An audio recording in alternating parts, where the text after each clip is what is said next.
Picture a quiet room where a family sits waiting for a verdict that could change their life forever. Their loved one stands accused of a crime, maybe guilty, maybe not. The judge enters. The court falls silent, and one sentence could end a life. It is in the moment like this, filled with fear, anger, and uncertainty, that we realize the true weight of death penalty. We often talk about justice as if it were simple, as if it were clean and perfect. The reality, however, is justice is carried out by human beings, and human beings make mistakes. As someone who values fairness, evidence, and responsible decision making, I believe it is important to look closely at what the research actually shows about the death penalty. In fact, many legal scholars, criminologists, and even former judges have openly expressed concerns about how unreliable and costly the death penalty really is. Their experience in courtrooms, reviewing thousands of cases, give weight to the uncomfortable truth that death penalty does not work the way people assume it does. That is why I believe there are better alternatives to the death penalty. Alternatives that protect society without destroying the very humanity we claim to defend. Let's be honest. We want safety and we want fairness. We want to believe that if someone commits a terrible crime, the punishment will befit the act. But the death penalty gives us an illusion. An illusion that ending a life somehow fixes the harm. An illusion that it prevents future violence. An illusion that it brings closure. However, the American Society of Criminology notes that no solid evidence confirms that death penalty deters crime better than long-term imprisonment. On closer examination, these claims fall apart. Many people argue that death penalty stops others from committing crime. It sounds logical, but reality tells a different story. Countries and states without death penalty often have similar or even lower crime rates than those that still use it. This is because criminal behavior is shaped by deeper factors such as poverty, trauma, broken system, and lack of opportunity, not simply of fear of punishment. Why? Because criminal behavior is complicated. People do not stop in the middle of desperate moment and think, wait, I might get that penalty. Criminologist Daniel Nagin explained that most offenders do not weigh long-term consequences in moments of crisis. The death penalty does not fix the root causes. It acts only after the damage has been done. Beyond that, there is one truth that we cannot ignore. We can get it wrong. When we sentence someone to death, we are gambling with a human life. And history shows us that innocent people have been sentenced to die. In fact, at least 185 people on death row have been later exonerated. Shockingly, for every 8.3 execution, there is one person wrongfully convicted who gets freed. According to the Innocence Project, of over 300 people cleared by DNA testing, more than 25% were originally convicted of murder, and at least 18 of them had been sentenced to death. Can we really accept a justice system that might kill an innocent person?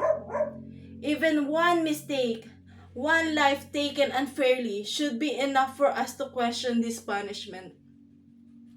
When a life is gone, we cannot apologize.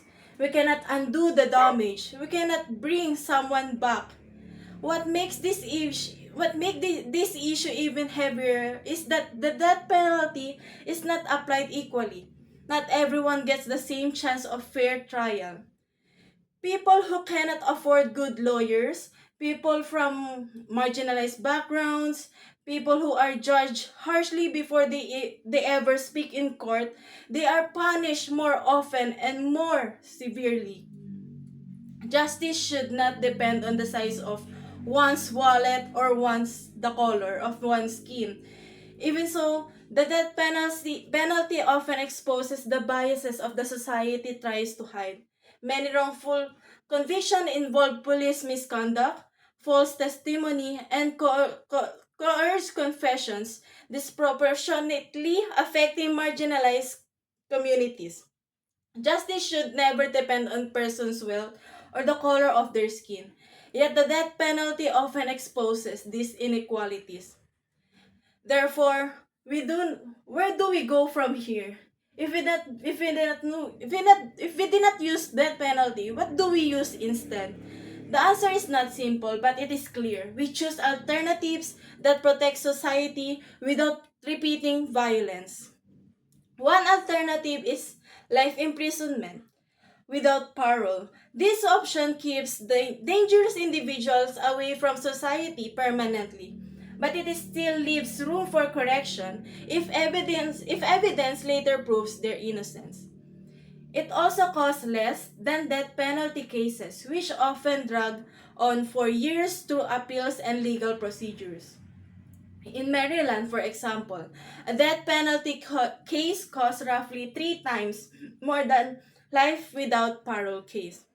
In Kansas, the median cost for a death penalty case was $1.26 million, while the similar sentence case cost only $740,000. Choosing life imprisonment is not about being soft on crime. It is about preventing irreversible injustice. Another alternative in investing in rehabilitation and restorative justice program. These approaches focus on understanding the causes of crime and helping offender change while giving victim a voice.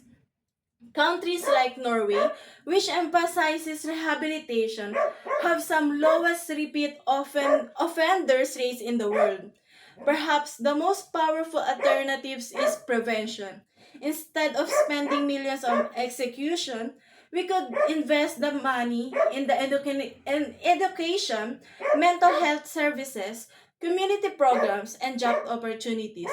A society that supports its people creates fewer criminals. Prevention might not feel as dramatic as a courtroom verdict, but it saves life both victims and potential offenders. Ending the death penalty. We are not choosing criminals over victims. We are choosing humanity over revenge. We are choosing a justice system that values life even when a life has done terrible harm. We are choosing a future where justice is careful, fair, and compassionate. To end, I want us to ask ourselves this. What kind of society do we want to be? One that fights violence with more violence? Or one that recognizes the value of life even when it challenges us to be better? Better alternatives to death penalty do exist. They protect people. They correct mistakes. They give room for healing. And most importantly, they allow us to remain human. That would be all. Thank you.